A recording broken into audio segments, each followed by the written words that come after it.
Olá, eu me chamo Jailson de Jesus e nós vamos estudar em Química hoje.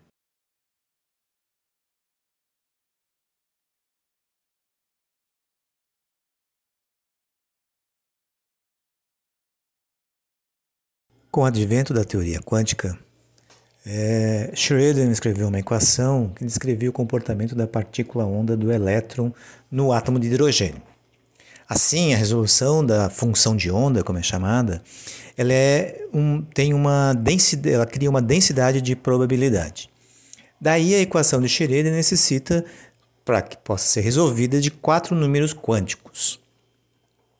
São eles: número quântico principal, número quântico secundário, número quântico magnético e o número quântico do spin. O número quântico principal é aquele que indica a camada. O número quântico secundário é aquele que indica a subcamada. O número quântico magnético é o que indica o orbital, aquela região do espaço onde nós vamos ter os elétrons. O número quântico do spin é aquele que indica o giro que esse elétron vai fazer no espaço. Muito bem, mas aí como é que a gente vai fazer a distribuição dos elétrons?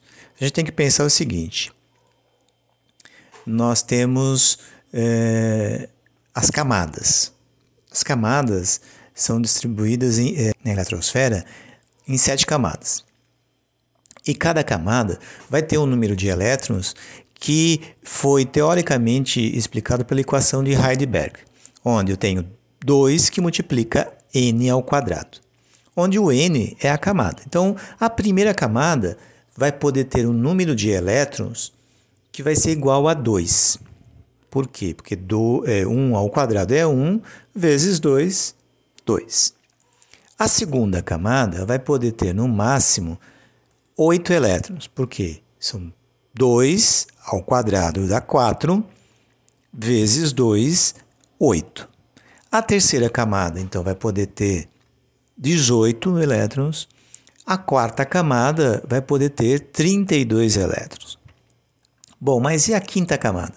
A quinta camada, então, ela vai poder ter 50 elétrons. Por que 50? Porque 5 elevado ao quadrado é 25, vezes 2, 50.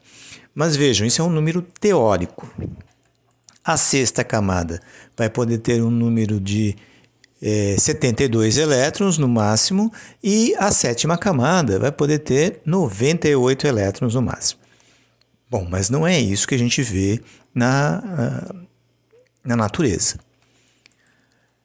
Bom, além do número de elétrons, a gente tem também agora o número de subcamadas, subníveis, porque as camadas são divididas em subníveis. Como é que a gente vai perceber essa divisão?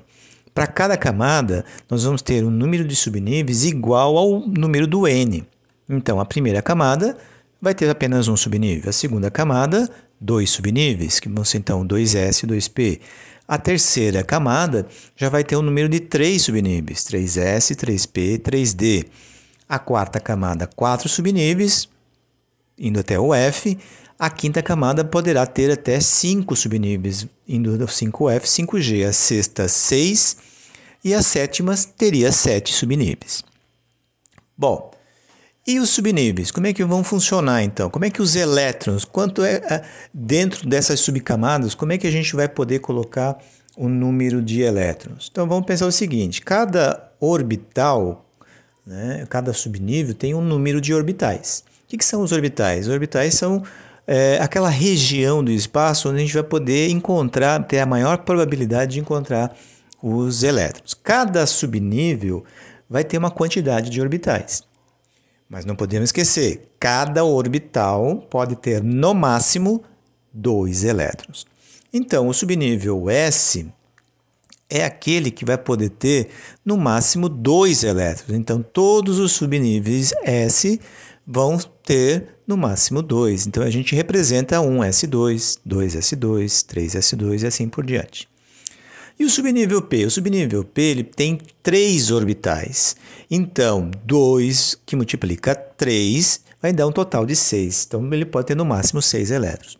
O subnível D ele já vai ter 5 orbitais, então ele vai poder ter no máximo 10 elétrons. O subnível F, 7, então no máximo 14. O subnível G, no máximo 18.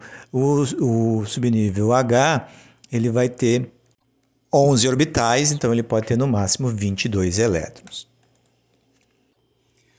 Bom, mas depois que a gente descobriu essa quantidade de elétrons, né, os subníveis, como é que vai ser a distribuição, então, ou a ordem energética? O cientista Linus Pauling, ele fez os estudos de medição das energias dos subníveis e acabou descobrindo uma ordem energética. Como é que é essa ordem? Ele chamou de ordem das diagonais, onde distribuição vai seguir as diagonais. Então, nós pegamos primeiro um S2, depois 2S2, depois 2P, depois 3S2, depois 3P6, 4S2, seguindo sempre essa diagonal. Chego no final de uma diagonal, passo para o início da outra diagonal. Vocês podem estar se perguntando, né? A diagonal parou no 7P6. É que atualmente nós não temos elementos que tenham a distribuição chegando no caso 5G, depois no 6F, depois no 7D. Nós não temos elementos conhecidos ainda que alcancem essas distribuições eletrônicas. Como nós já falamos, né, esses orbitais, esses subníveis, né, são teóricos. E, por consequência, nós não teremos na quinta camada 50 elétrons máximos, né? Nós vamos ter atualmente somente 32.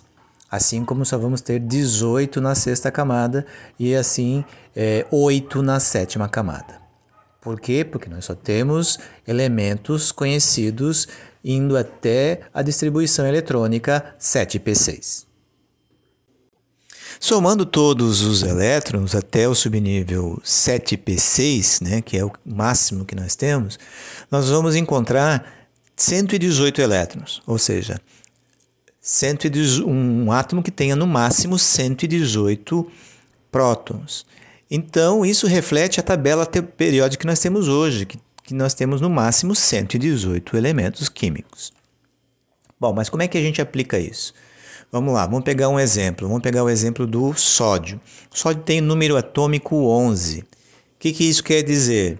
Isso quer dizer que ele vai ter 11 prótons e, como ele é neutro, 11 elétrons. Então, a gente começa a distribuição. Vai seguindo as diagonais, 1S2, depois 2S2, passa para a próxima 2P6 e vai para o próximo subnível, que é o 3S2. Mas 3S2... Veja só, no máximo eu vou usar 2 elétrons, mas se nós somarmos aqui, nós vamos ter 2 elétrons do 1S2, 2 elétrons do 2S2 e 6 elétrons do 2P6, somando tudo isso dá 10.